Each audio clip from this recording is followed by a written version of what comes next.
Okay, I like it. I'm so excited. There are different ways of expressing your commitment to a candidate. The T-shirt, the bumper sticker, and then there's this, a permanent tattoo of his head on your skin. Yeah, and then he was there announcing his tattoo. Here in Bernie Sanders' home state of Vermont, they're offering them free to any supporter who wants one. All right, who's next? Sure enough, his fans, let's call them Sandinistas, are queuing up. It's Jenny's turn. She's a psychology student at the nearby University of Vermont. I've never voted in a presidential election before. I think that even if he doesn't get the nomination, I think that this is just the beginning of something very, very large. And they're nearly all young women. Bernie's got my back, Danica tells me. She peels off the plaster to show me. You don't worry that a tattoo is for life, not for Christmas?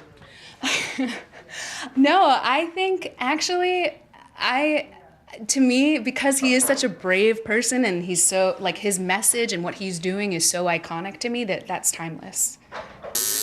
Tyree, the boss, has done more than 70 this past week. Have you had any really bizarre requests? Couple butts, a middle finger, and just recently someone wanted the glasses rose colored. It's a little bit darker than our lightest roast, and it's delicious.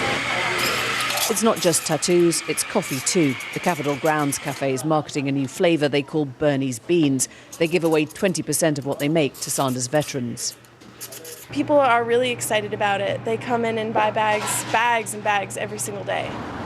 What's striking is the absence of a party machine behind all this. It's grassroots activism at its most, well, radical. Small businesses who hear Sanders looking out for them and want to offer something back. Sanders is the man with the momentum right now. His brand of socialism, anti-Wall Street, pro-income equality and cannabis legalisation appeals to the young and ideological, the same kind of crowd that voted for Jeremy Corbyn back in September. With his shock of dishevelled hair and specs, he is embraced, or perhaps cultivated, as the grumpy Jewish Brooklyn boy straight out of Seinfeld. It's a revolution, Jane. Millions of people. If we have a good... Indeed, its creator, Larry David, frequently impersonates him. Mr. Bernie Sanders! Oh, I'm your biggest fan. And I'm telling you, I'm feeling the burn. The skit on the satirical Saturday Night Live show plays the perception his voter base is largely Caucasian.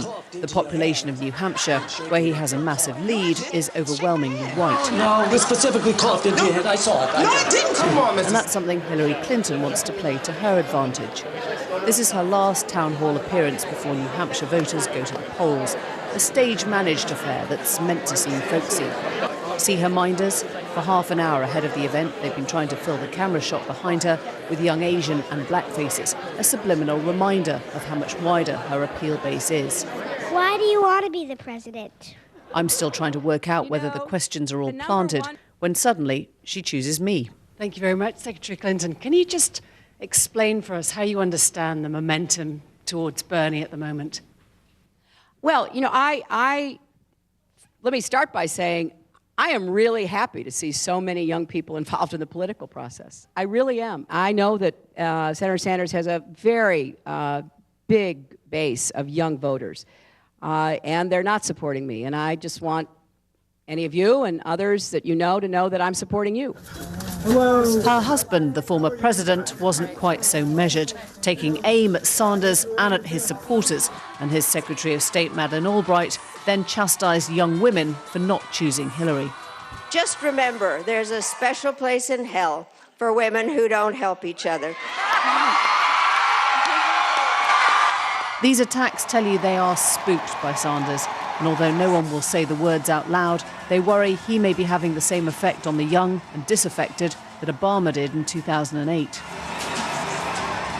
In many states, if you declare as an independent voter, then you can't then vote for a Republican or a Democrat in the primary contest. But in New Hampshire, that's not the case. As an independent, you can go along on the day and vote for whichever candidate takes your fancy. In other words, this particular contest has that whole new block of the unknown.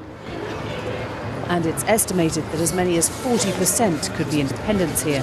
As with Obama, it's all about whether Sanders can mobilise the vote.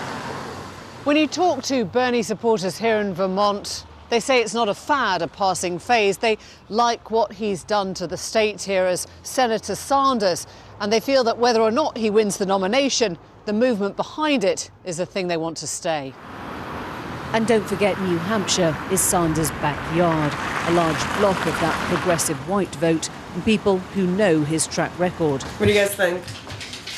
But from here, the race gets faster and much more racially diverse. Whether the people of South Carolina will be so ready to feel the burn, well, that's where things start to get interesting.